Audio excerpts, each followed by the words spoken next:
Hey YouTube, DefendAZ here, and I was going to do an update on my BCM fighting rifle, fighting carbine technically, because I did build a rifle. I have a 20-inch now, but I still have this guy. I'm going to keep him forever, I think now. I've just been shooting the shit out of it, and I really like it.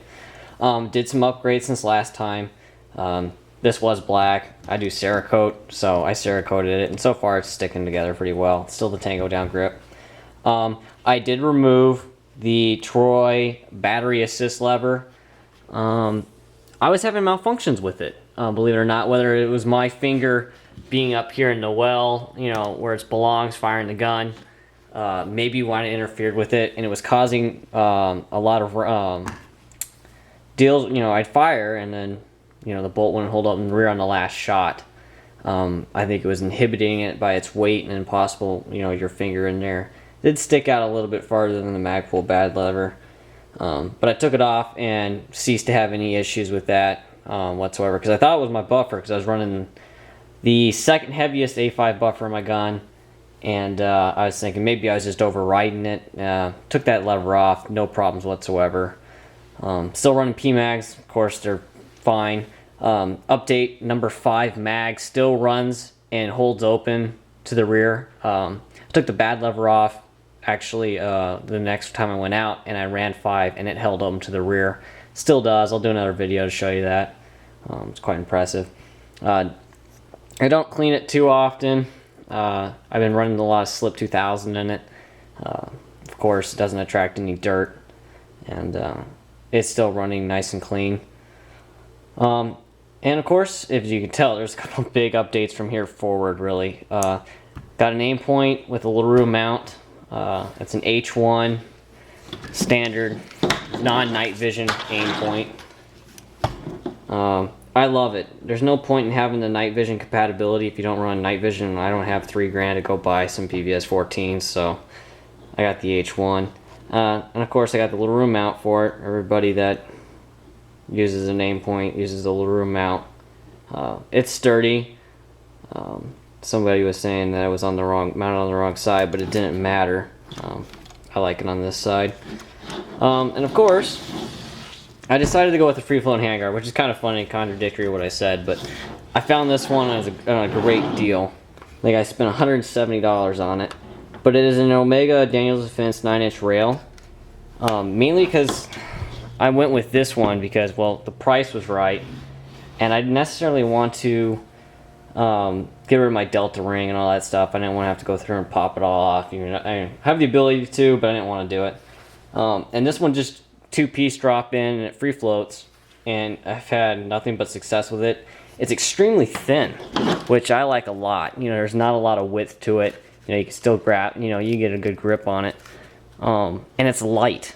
I had a friend pick this gun up and goes, "Holy cow, this is really light." Yeah, it didn't add much weight to the weapon. I think that this is a 11 or 10 ounce rail. I'd have to double check, but you know, then again, it's still a light carbine. Well, not really a carbine, it's mid-length, but it's a fighting rifle. But I added that, and I like it a lot. The accuracy improved very minimally, I guess you could say. You know, with the aim point and everything, it made it quite nice shooting. It still shoots fairly well. Just a little bit better barrel harmonics, which is a definite improvement. And then I was going to run a different light, but I went back to a good old SureFire. This is a standard G2 LED. I think it was 55 bucks. It worked good. Then I got a Gear Sector light mount. I'm telling you guys, if you like I want a good solid light mount, look into Gear Sector's products. It's just streamlined, clean. You know, it's the same width here as the Troy, not necessarily the Troy. The Troys are close, but the Scar and Tango down panels.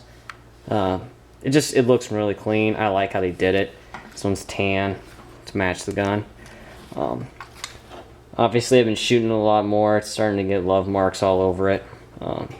It's kind of dirty, but do a lot of drills out in the desert with it. Haven't had any issues. I haven't had a single failure to feed, failure to eject, any of that stuff. It just runs. I mean, I run good ammo through it.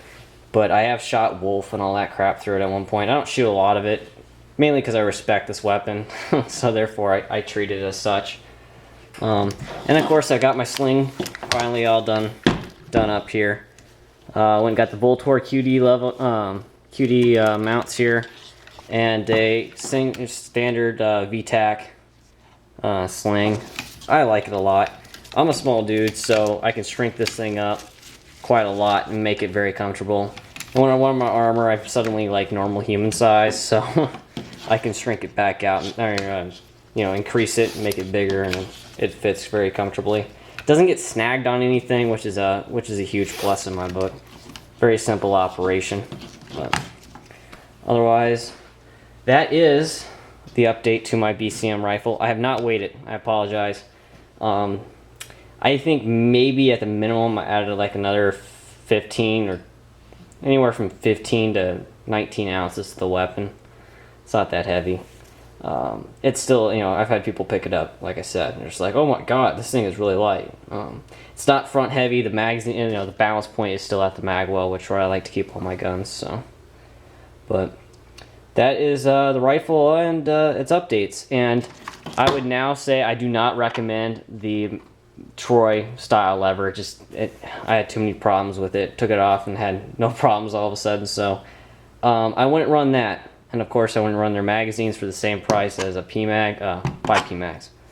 But otherwise, that's my little bit of advice, and that's almost 7 minutes. Dang. Alright, sounds good. Alright, thanks YouTube. You guys have an awesome evening.